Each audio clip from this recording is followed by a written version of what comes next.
All right, welcome back, everybody. I'm your host, Donald. So excited to be here again with the new guest. Today we got Mr. PJ Diction. Hello, beautiful people. Hello. I'm going to read a quick bio. All right, so PJ is an international speaker and transformational coach who focuses on results. Despite his disability, which was expected to take his life by 7 years old, he chose to live and live well. PJ truly lives an extraordinary life. Sailing, outdoor skiing, indoor skydiving, trapezing. What's that? Flying on a trapeze. Trapeze. Okay. Zipline, hiking, mountain climbing, snow skiing, water skiing, auto jetpacking, and the list goes on. He's a former wheelchair athlete, international traveler, amateur watercolors, founder of 2 nonprofit organizations and 4 disabled sports programs, a published author, 10-degree black belt, martial arts, and women's self-defense instructor and a meditation teacher. Additionally, PJ has been inducted into the National Hall of Fame for People with Disabilities, awarded the Distinguished Golden Dragon Medal from the Bumpkin International Dojo, recognized with his extremely rare Communication Leadership Award from Toastmasters International, and was nominated to carry the Olympic torch through Tuscan in 2002. PJ generally cares about his clients and audiences, so you can trust with PJ you're in good hands. Wow. Good start to our interview right there. How you doing, PJ? I'm groovy, man. I'm super glad to be here. Good to have you. So Thanks, yeah, man. for you guys who don't know, me and PJ both trained under a similar background as far as a little bit with Shonda. And he told me he started doing public speaking. So do you mind telling me where your journey started and how you got into where you are today? Sure, man. I've been speaking since I was 7 years old. Wow. I have a very rare form of muscular dystrophy, which was expected to take my life by the age of 7. And so by the time I was 9 and 10 years old, my mom was, I'd yell for my mom in the morning, "Okay, Mom, I'm ready for you to come button and send me and tuck me in." And she would yell back, "Okay, I'm busy. You keep trying." Because she knew that I'd already lived 2 and 3 years longer than I was expected to. And so at that age, she thought, well, if he's going to keep living and he's healthy and strong, then I need to make sure that he develops the skills to be able to take care of himself. So while I would, lay on the floor and try to tuck my shirt in and roll left and right to try to get the right angle and force on my little snap and, the right angle to be able to pull my little zipper up, my mom would be sitting in her bedroom while I'm fighting and struggling, but she'd be sitting in her bedroom crying because she wanted to come over and help me. But she knew that if she did, that I would become dependent. And so by telling me, okay, you keep trying, what she did is she really shaped and forged my spirit of persistence and continuing to keep going, right? Don't give up, get up. And so just exactly like Athena was saying before we started about some monks and nuns, when you're asked, well, what's life? And they say, well, you walk and then you fall down and then you get back up, and then you walk and you fall down and you get back up. So my journey of speaking started at 7 when the Muscular Dystrophy Association found me and said, "Hey, you don't seem to be shy. How would you like to speak for us?" And so I started speaking for the Muscular Dystrophy Association, doing television, radio, live, fundraising events, on stage, in boardrooms, at fundraising events like golf outings and dance-a-thons at colleges and all of these things. So I've done local and national television and written, I think I've co-authored 2 books. I've written 1, and I'm actually in the process of writing another one right now. Wow. What are your books about, if you don't mind me asking you? Sure. The first one that I co-authored was called To the Top. And that one was a co-authored book. And my chapter was about the, how do I phrase it? I'm trying not to mix it up with my current book that I'm writing. The get to versus got to principle, right? So my chapter is about talking to your own mind and saying, hey, I get to do that. I want to do that. I get the opportunity I'm excited about, versus when you say, I've got to do that, then there's this pressure. I have to do this. There's this sense of weight. I must do that. I need to do that. I have to do that. All of a sudden, there's all this pressure on us, and there's this internal resistance. We don't want that. So that chapter specifically was about paying attention to your thinking and changing what you say and how you say it. So if I say I get to do something versus I've got to do something, I get to lightens me up and opens me up. I've got to creates this weight and this internal resistance. The next book was just a book, or another co-authored book where I did a chapter on my business strategies. And then I wrote a book called 5 Ways to Date Yourself and 1 Big Reason Why You Should. And in fact, it's a book for women. So it seems that you've got a lot of women following you today. So I'd be more than happy to share that book with the women that are on here also, including my other free gifts. So, if any of the women want a free copy of, it's like 100, I think 17 pages or something like that. 5 Ways to Date Yourself and 1 Big Reason Why You Should. Because I think that women really deserve the chance to know who they are. And instead of lowering the standards, let's raise your standards so that the men that come into your life really have to work to be able to deserve you. Don't lower your standards, and then this most recent book is called Don't Give Up, Get Up. And that's just about don't get defeated. Like, don't let something overwhelm you. Don't be afraid. Don't quit. Even though you might fall, get back up. It's okay. Some of the greatest sayings to me are the sayings that say, there's a samurai saying that says, get knocked down 7 times, get up 8. How do you get up 8? If I get knocked down 7 times, how do I get up 8? Well, if I get knocked down once, I get up once. I get knocked down twice, I get up twice. 3 times 3, 4, 4, 5, 5, 6, 6, 7, 7. How do I get up 8? Because some people don't even get up in the morning. They don't even get out of bed. So the very first thing is you got to get up and get out of bed, right? You got to get up and get moving, no matter what's going on in life. Wow, you said a mouthful right there, brother. Wow. I'm gonna start with the get to instead of got to that one right there. So that's something I actually learned. I said commitment. That's right, Sally. Sorry, right. No, that's actually a good thing because like when you say you got to do something, it's like a burden. Like, oh, I gotta go walk out, take the trash. I gotta go do this, gotta go that, and it's like all this stuff you gotta do. But if I get to do it, it's almost like you're excited to do it, and that's actually very interesting. You said that. Now, well, look at this. Hold on one sec. Let me add to this. Okay, no living creature wants to be a slave. No living creature wants to have its power controlled or taken. All living things need power to survive, right? And so if all living things need power to survive, the moment someone tries to take your power and tries to control you, there's that level of resistance, right? However, it happens in the same in your own brain. If you say, I have to do this, part of your brain goes, don't tell me what I have to do, right? You must do this. You need to do this. You've got to do this. No, I don't want to. How many times have you or any of your listeners said to yourself, I've got to do that. I've got to get that done. I need to get that done. And it doesn't get done. 2 days, 3 days, 2 weeks, 2 months happen, maybe 2 years before anything takes action. But the moment you shift and you say, no, I get to, I want to, all of a sudden what happens is there's freedom opens up. And we embrace freedom. We embrace the opportunity to be able to make decisions and be able to move freely without being controlled. Even your own thinking will give you that sense of feeling oppressed. So watch what your brain says to you. There's 2 parts of you. I mean, we can get into it more deeply, but really, if we break the brain down into 2 different functions, there's the unconscious and the conscious. The unconscious will keep you small. That's not aspiring to greatness. That's aspiring to just survive. That's it. Okay. But the conscious mind aspires to greatness. The conscious mind sees vision. The conscious mind gets excited. The conscious mind says, I'm excited about, I want to go and experience, right? And so when we shift that, when we pay attention to what our unconscious mind is doing and saying to us, and we shift that, we catch that quickly, then all of a sudden we can transform. Change is inevitable. Transformation is a choice. You're going to change whether you like it or not, but will you transform into what you want to be? So inspiring, brother. Thanks.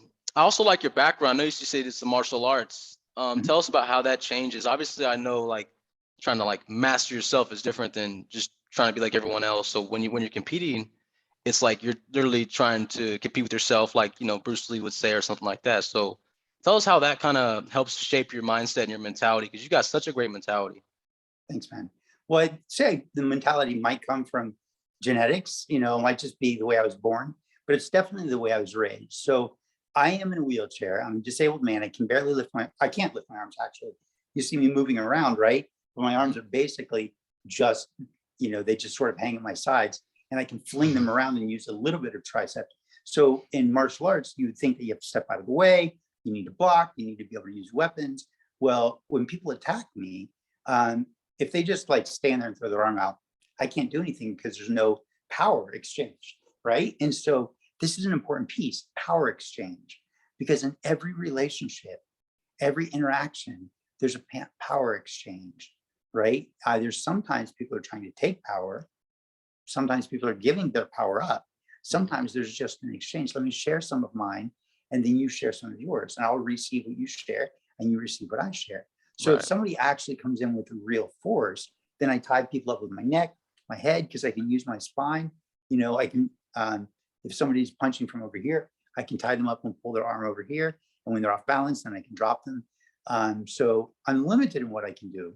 But what you look at in martial arts is, how do you survive, right? There's a great story that says there were two martial artists or two samurai that were riding in a ferry from one island to another. And the samurai that was in the front of the ferry is boasting and bragging about all the battles and duels he's been in. And he sees a quiet, samurai sitting in the back. And after he gets done telling some of his stories and bragging and, being the big guy on the boat, he walks back and he sits down next to the other samurai and he says, "Brother samurai, how is it that you do not share your stories and boast about your battles and the people that you've killed?" And the quieter samurai says, "Because we practice two different arts. You practice your art is the art of defeating. My art is in not being defeated." And so for me, that's how I look at martial arts. How can I survive? Because the martial art that I teach, there are 6 samurai schools and 3 ninja schools. And the word ninja means people who persevere. So how can I survive this situation?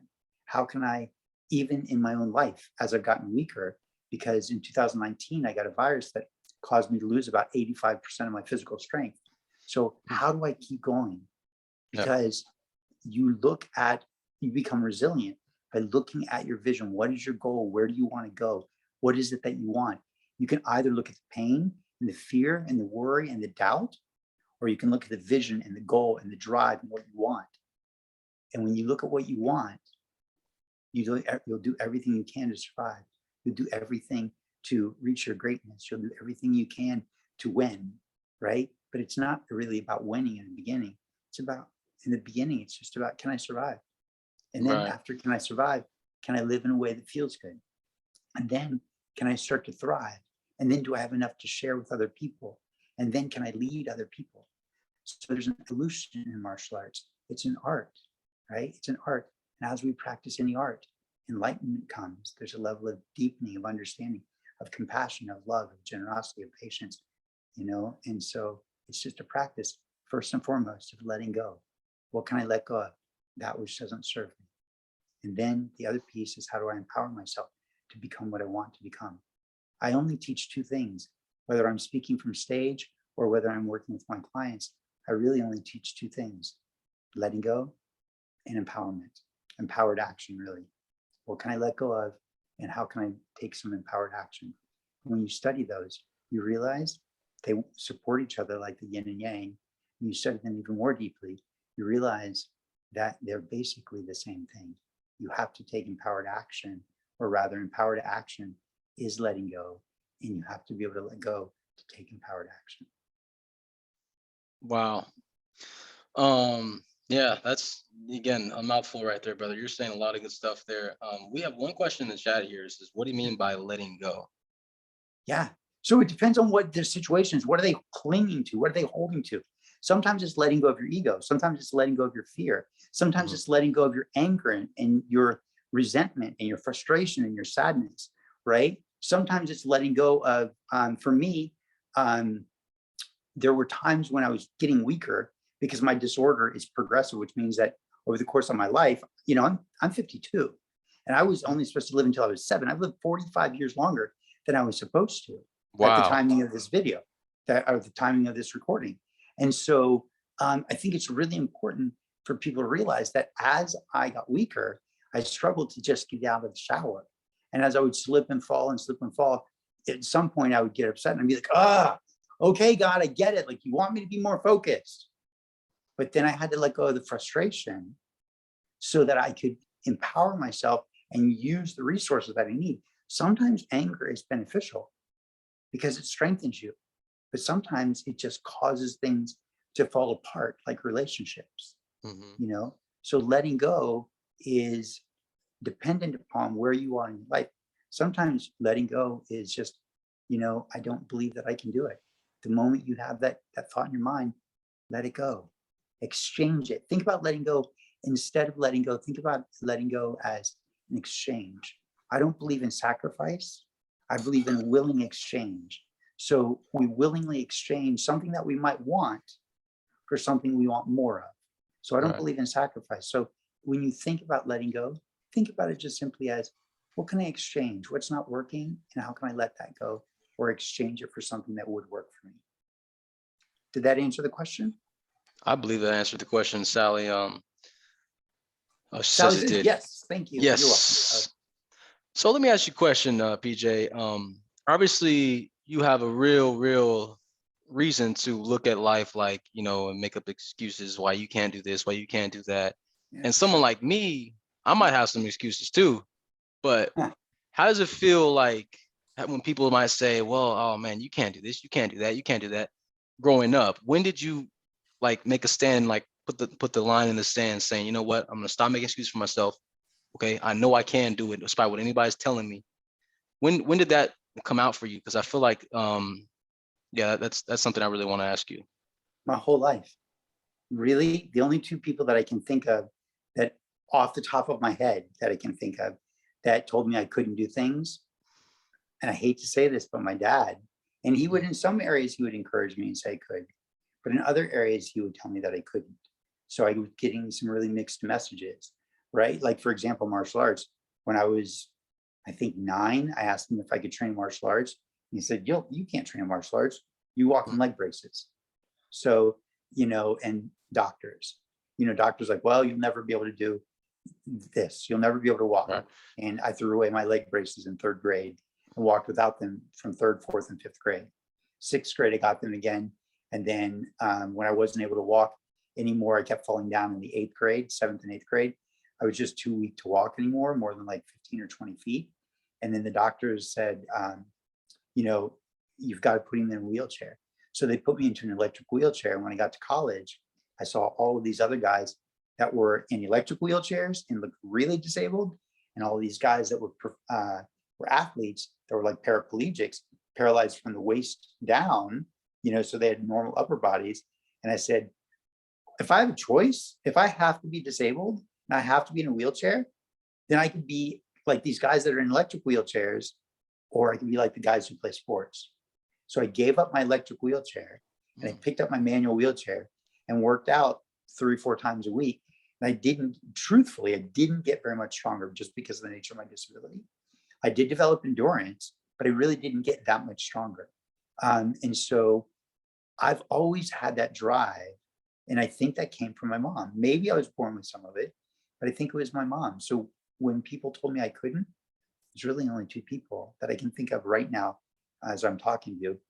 My dad sometimes, often, and my doctors, and whenever the doctors would say it, I'd always think to myself and even tell my mom on the way home, just watch, they don't know me. Watch, I'll do it. And, I have to find ways, bro. Like when I jump out of planes, I don't jump out of a plane by myself. That wouldn't be very wise. So I get strapped in the front of a big dude. So when I jump out of a plane, it's more like being kidnapped because whether I want to go or not, I'm going. Right. Yeah. So when I do indoor skydiving, I have to have 2 people there on one person on each side of me to be able to catch me if I start to tumble. If I do aqua jet packing, I have to be strapped to the front of somebody. I don't have the hands to control the equipment for that. Snow skiing, I have somebody that skis behind me and is tethered to me. They have a rope or a cord that's connected to me, but they keep it loose when I ski, but they'll tighten it if I get out of control. So I have to find ways, but I'm still doing it. Yeah. When I climb in the Grand Canyon, there's a great story of me climbing the Grand Canyon with 2 of my best friends. And we're out, when I go to the Grand Canyon, I don't go to the Grand Canyon like everybody else where we go and we look like, wow, that's really beautiful. I go to the Grand Canyon with my friends and we're like, wow, this is a really beautiful place. I'd love to be on that ledge. So we throw my wheelchair underneath a bush or tree. I climb on my friend's back. We climb up and over the rail and down into the Grand Canyon. Now, if you've ever been to the Grand Canyon, there are times when you're standing there and you look down and it's more than a mile to the bottom. Yeah. Right? It's way down there. Yeah. So at one point, my friends, we climb up and over the rail and down into the Grand Canyon, and we're on top of these two big rock spires, right? These two big peaks that are jutting up. So Jeff and I are at the top.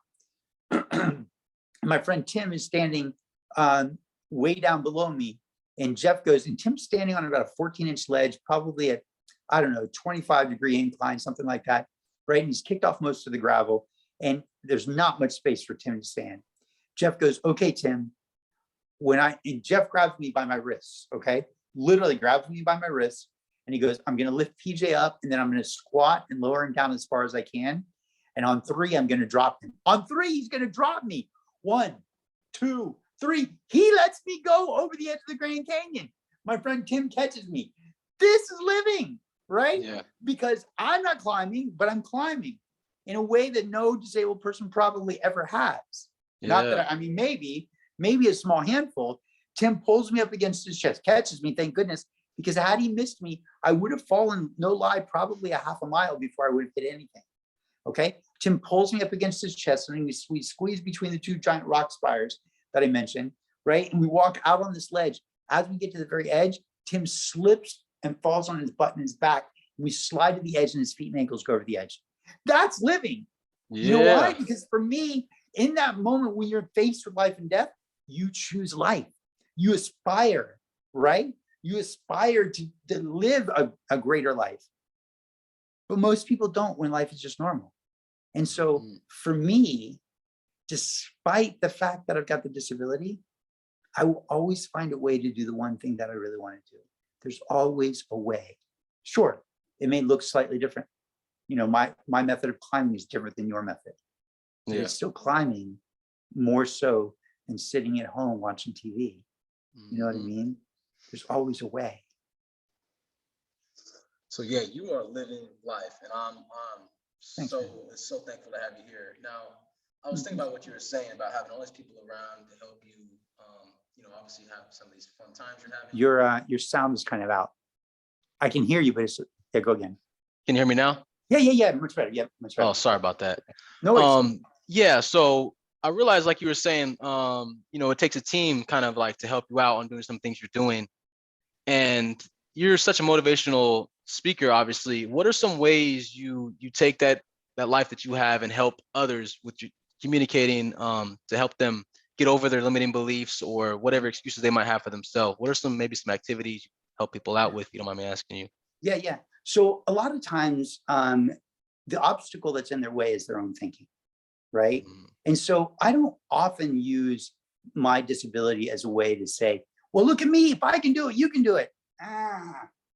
Yeah, that's great. But it doesn't necessarily land with people, right? You can, and then you have people, and I love Tony Robbins and I love Dean Graziosi, they're amazing human beings, right? But you have people out there that are saying, you need to find your why. You need to find your greatest why. What's your why that's going to drive you? Look, like I'm writing about this right now in my book, Don't Give Up, Get Up. It's not about finding your greatest why, because how many people do you know that have heard those words and they can't quite get themselves in motion still? And then you hear these people say, it's because you don't have a strong enough why. I get it. But like, I've been looking for my why. I've been trying to find my why. I've been trying to create my why. And I can't seem to develop my why. But I'll tell you what, if you're married and you have children and your spouse dies, and I'm not trying to scare anybody, but if that happens, to take care of those children or to live, to get up, even though you're sad and heartbroken, your why is automatically there. It's already there. If you need a greater why, it will be there. Otherwise, it's about letting go of what's holding you back, right? So when I work with people, I say, well, let's look at what might be holding you back. What are your fears? What are your worries? What's your head saying to you, right? Are you thinking about other people and the judgment that you might be getting? So what we do is we explore the dynamics between the conscious and the unconscious mind. For example, I'll give you a quick example. Oftentimes, there is somebody in our life that seems to put us down, right? Or we feel smaller in their presence, or we don't feel very empowered, right? Or we sort of like, we defer to them, or, there's some kind of fear or power dynamic there that isn't Yeah. balanced. Okay. So the problem is that if there's a power differential there that doesn't work, where they're bigger and more dynamic, more powerful, more authority than you, then you're thinking of yourself as smaller. So what I do is I help people see themselves in front of the other person. Usually I have them put the other person on a stage and look up at them and in their mind, right? And then see themselves on the floor looking up. And then I have them do a breathing exercise, where as you breathe in, you get taller and bigger and proportionally larger. And you breathe in kindness and love and generosity and patience, and your floor rises up, right? And as you exhale, their floor comes down, they get smaller, quieter, squeakier, right? And so as you breathe in again, your floor rises up, you get proportionally larger, but you're also breathing in kindness, love, forgiveness, generosity, patience, all the delicious stuff.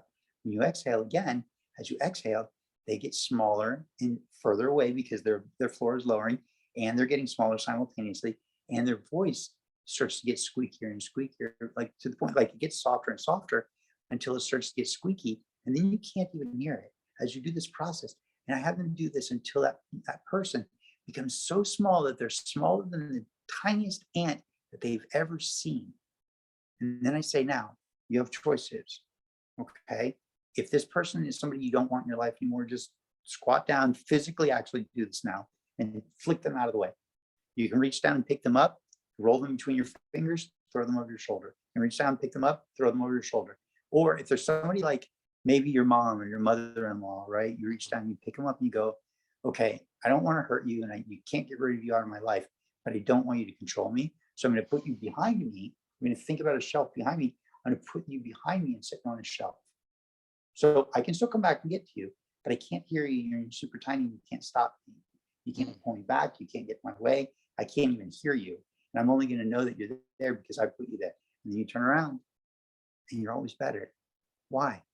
Because of the way the brain works, right? Because all of a sudden there's a difference in the power dynamics, because you breathed in kindness and gentleness and courtesy, and because you can't hear them anymore, because now you put them behind you. There's all kinds of things that are happening inside of the mind. So the biggest obstacle of any human being is usually their unconscious mind's effort to keep them safe. But the problem is that it makes them play small. They can't aspire to greatness if they're buying into what their unconscious mind is saying about just play small, be safe, and just survive. Because that part of the unconscious mind, that there's a specific part that just wants you to survive. That's all. That's all its job is. Did that answer your question? I see a question that says, how do you not ignore people in a hurting, what did that say? I'll read it to you. It says, how do you not ignore people in a hurtful way when you're minimalizing their negative voice? Does that question make sense? I can read it again. Yeah, read it one more time for me, please. How do you not ignore people in a hurtful way when you're minimizing their negative voice? Okay, so I think the keys are, how do you ignore them in a non-hurtful way? So like not looking at them and giving them the attention, but not doing it in a way that's hurtful. I think the important piece is that you have to fill yourself up first. Okay, fill yourself up with that love, that kindness, that generosity. In fact, let's look at the title of this summit: Aspire to be great. Aspire means to breathe, right? So if we rephrase that, breathe to be great. Why? Why does that work? Because when we breathe, meditate basically, but don't worry about quote unquote meditation. Just do conscious, intentional breathing. Just breathe and just be aware of your breath, and let yourself breathe rhythmically. Don't worry about, oh, I've got to take a deep breath. Don't worry about a deep breath. It's nice to take 2 or 3 deep breaths to just stretch out the muscles around your lungs, around your ribs, but just breathe rhythmically and allow your mind to settle. You'll find your body will physically settle, your muscles will relax, and your spirit will open up. When you come from a place of compassion, because that's what will happen, is you'll come to a place of compassion. place of grace inside of you, that's when you can communicate with that person from that space of grace. And you're welcome, you're always welcome to say, hey, the way you're communicating with me is not okay. And so I'm going to choose kindness and generosity and respect. I'm going to step away. You don't have to say that if you think that it's just going to draw you into a fight or an argument or a disagreement. You can just choose it inside of your own heart and soul. You don't have to ignore someone, okay? But you can simply say, hey, you know what? I'm going to go and do this instead. I'm going to step away. I'm going to create some space for myself. If they want to pull you back in, you can simply smile. But if you notice the sound of the tone of my voice has come down, if I stay consistent like this, somebody who's angry and upset and yelling will eventually calm down also. The thing is, who is in control? You or them? In fact, I asked this my audience this yesterday in a video that I did. I said, who is making your decisions? You or your distractions, right? And so let's ask the same question, but slightly different. Who is making your decisions? You, the conscious, compassionate, kind, loving, generous you, or your fears? If you're making decisions out of fear, it can hurt people, including you. But if you're making decisions out of kindness, love, compassion, and generosity for yourself and for them, then no matter what you say, it's not what you say, it's the way you say it. The way you say it is going to come from a space of authenticity, right? The difference between authenticity and integrity is you at your core. Integrity is your core, that authenticity in motion. Authenticity is the noun, integrity is the verb. You're in motion with that authentic core, with that kind, patient, loving space. And so if you come from that place, then you will speak only truth. You never need to remember what to say. You only need to be aware of what's coming through you in that moment. In fact, I say this all the time. I don't need, as a coach, and even as a professional speaker, I say this all the time. I don't need to know anything because God knows everything. And that might sound religious. It's not spiritual. I don't need to know anything when God knows everything. But I do need to be humble, and I do need to be open, and I do need to get my own ego out of the way and just wait. And if I don't know what to say, sometimes it's better to A, not say anything, or B, ask a question to get some more information so that I can let more information come in.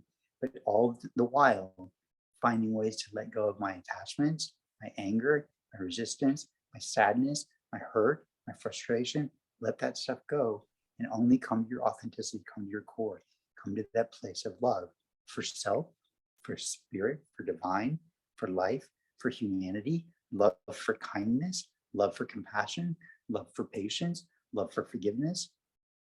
Come from that space. There's real truth in that. Is that okay?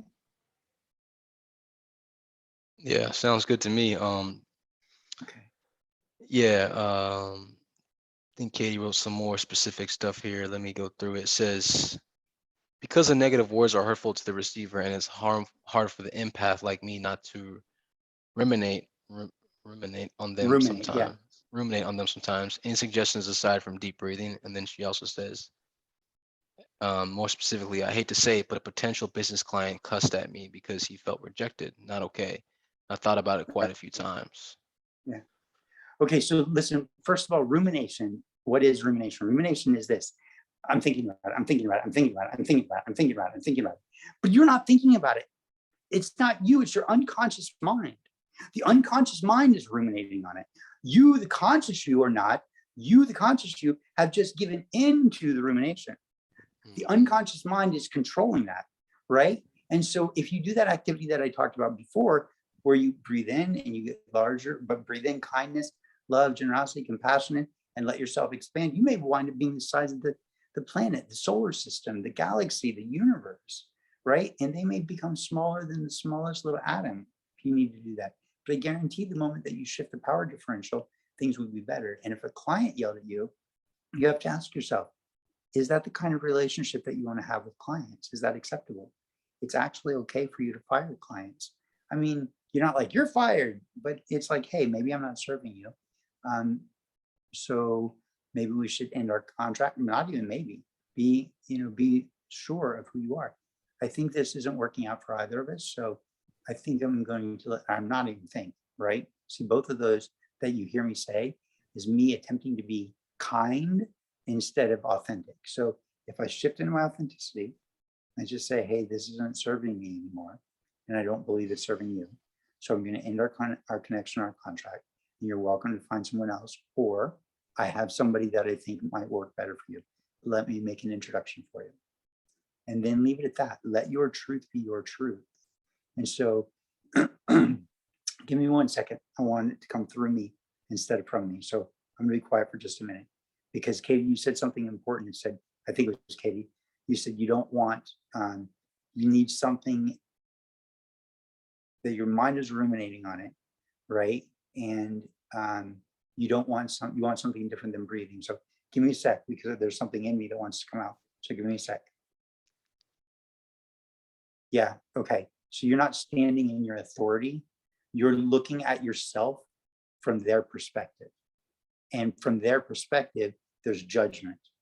And you're accepting that judgment, okay? Buddha said, if someone gives you a gift and you don't accept it, whose gift is it? Well, it's still theirs, right? And so if you shift here's another technique, okay? If you look at, when you think about that situation, are you seeing it through your own eyes, first person? Are you seeing the other person, right? Are you seeing the phone if you're talking to them on the phone? Are you seeing the computer through your own eyes if you're talking to them on Zoom, right? Or are you out here seeing yourself over there with the phone in hand, seeing yourself in front of the computer, over here, seeing yourself standing in front of that person, right? So that's disassociated. Seeing through your own eyes is associated. So if you are currently experiencing association where you're like looking through your own eyes and feeling this yuck inside of you, dissociate for a moment. Step out and look at yourself and look at them and look at the situation. The moment you dissociate, the moment you step away, you'll step away from that emotion of feeling of the rumination and of the personal judgment, okay? And the hurt. You might still feel the hurt, but there won't be the attachment to the hurt. You'll be like, oh, that was most unpleasant. If you're dissociated and you're seeing that scenes out here, right, as if you're a third person looking at yourself and the other person engaging in conversation, then step into your body.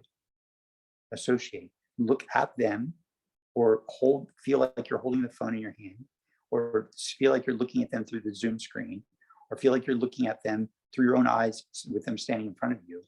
And that will change it also, okay? And then what you do is you regain your power when you do that. I remember getting ready to do a presentation on a stage in Ohio 3 years ago or something. And I didn't feel like I was really prepared for this speech for whatever the reasons were. I think I had too much going on and didn't feel adequately prepared. So I was a little bit nervous. And as I was writing, I was like, why am I nervous? I was writing to the event. And so I looked at that same thing that I'm telling you to look at. And what I was doing is I saw myself on stage, but I saw myself in a wheelchair in front of the stage, but I was looking from way back here, 2/3 of the way back from the stage in the back right corner, right? I was looking from way back here, and I was looking at myself, judging myself.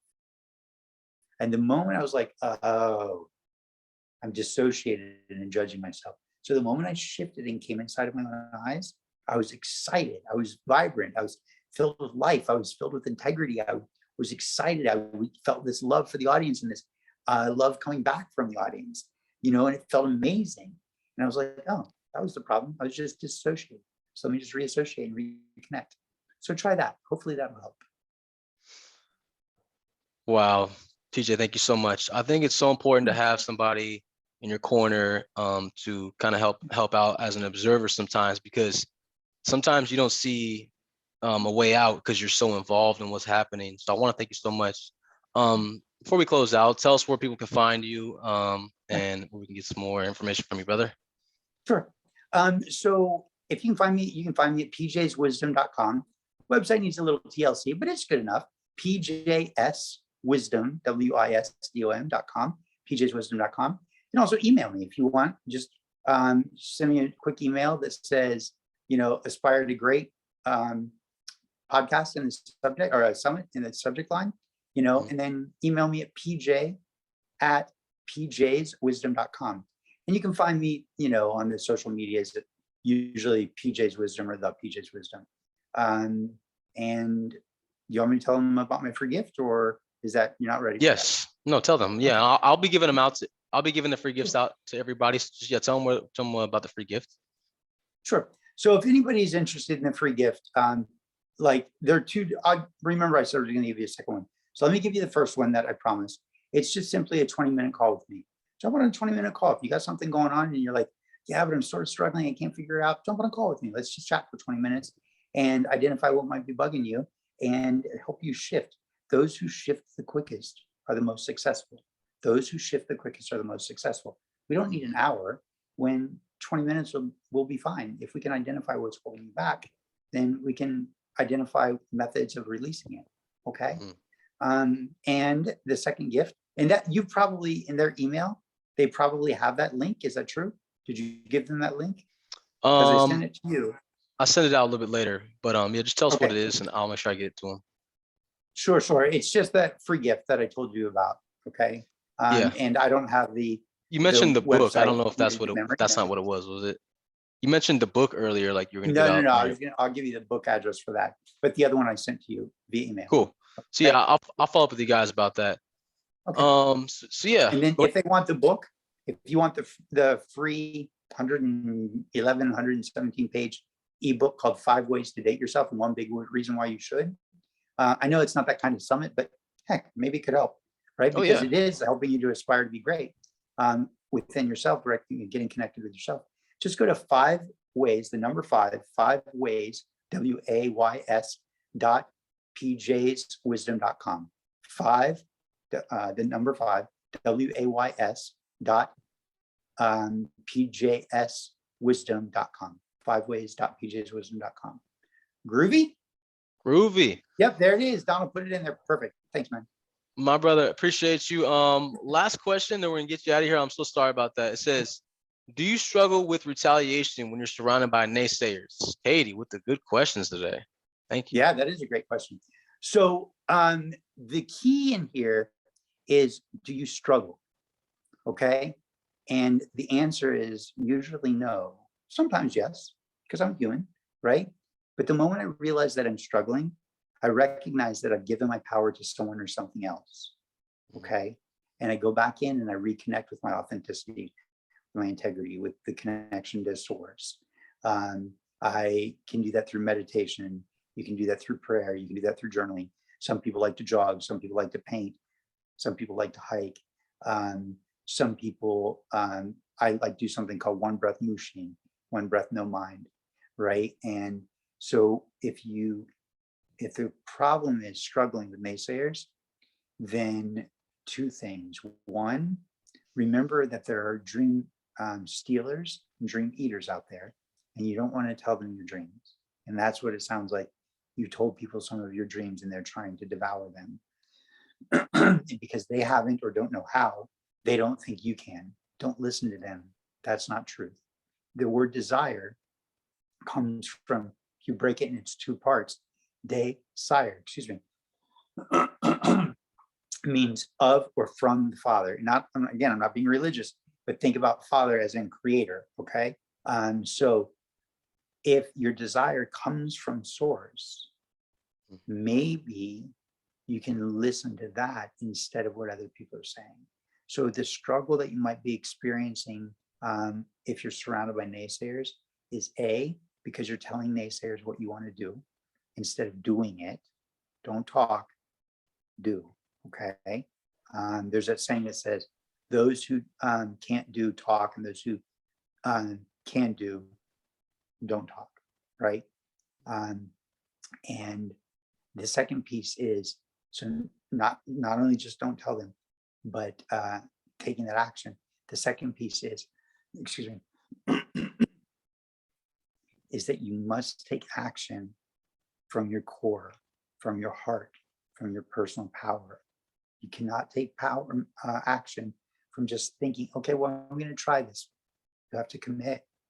If you don't commit, it won't happen. Commitment creates follow through. Resilience is born from commitment. If you don't have commitment, you won't be resilient. No matter what somebody says, if you have resilience, they'll never be able to pull you under. They might pull you under, but remember, you're like a bobber, you'll pop right back up because you're resilient. The word resilient means to bounce back. Okay, so check in with your own core, your own heart, your own soul, your own desire. And if that's your truth, then commit to it, no matter what anybody says. And look, again, it goes back to, I'm sounding like Tony Robbins, and when he's like, you got to find your greatest why. If that commitment thing is scary for you, then it's better to look at what is holding you down or holding you back or in your way. So think about it like this, metaphorically. Is something pulling on you from behind? You're trying to go forward, and it's just tugging at you, it's like dragging a boulder. Is something grabbing your ankles and pulling you under? Is something heavy weighing down on top of you? Or is something in front of you keeping you the resistance, and you just feel like you're just pushing up against resistance? So it's not really about the commitment. It is for little things. It's about what can you let go of, what's holding you back. So the moment you let go of what's holding you back, commitment is already there. Commitment is literally, and resilience, commitment and resilience are literally waiting right there for you. They're just waiting for you to let go of the things that are holding you back. The moment you let those go, the universe abhors a vacuum. So the moment you let something else go, what fills its space? The moment you let anger go, what fills its space? Patience, calm, love, compassion. The moment you let go of the naysayers' judgments, when you let go of judgment, what's left? Confidence, commitment. And remember, confidence is born from capability.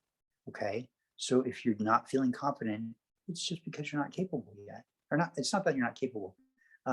Capable is the wrong word. I'm going to forget the word right now. I'll remember it. But confidence comes from your ability to get good at something. So continue to practice it, okay? I can't think of the word that I'm looking for, but it's this idea that the more you practice, the more you go, oh, I can do that. The more confidence is naturally born from that space. So let go of what's holding you back, okay? And then you'll be able to naturally move forward freely. The naysayers are they're just wind. They're just words. They're just noise. And if you give them the power, then you believe them instead of your own heart, your own core, your own soul. The only thing that survives past your death, that consciousness. And you give them the power, don't do that. Reach out to me, call me. Let's get on that call, that 20-minute call, right? And let's figure out what's holding you back. Okay. Is this okay, brother? Yeah. Thank you so much. Thank you so much, Yeah, PJ. you're welcome. This was a great interview. I would love to have you back. We could talk some more on another event, of course. You're such a wise man. Thank you so much. And yeah, we're signing out. We'll be back here tomorrow at 6 p.m. for another event. Thank you guys so much. Have a great night. See y'all later.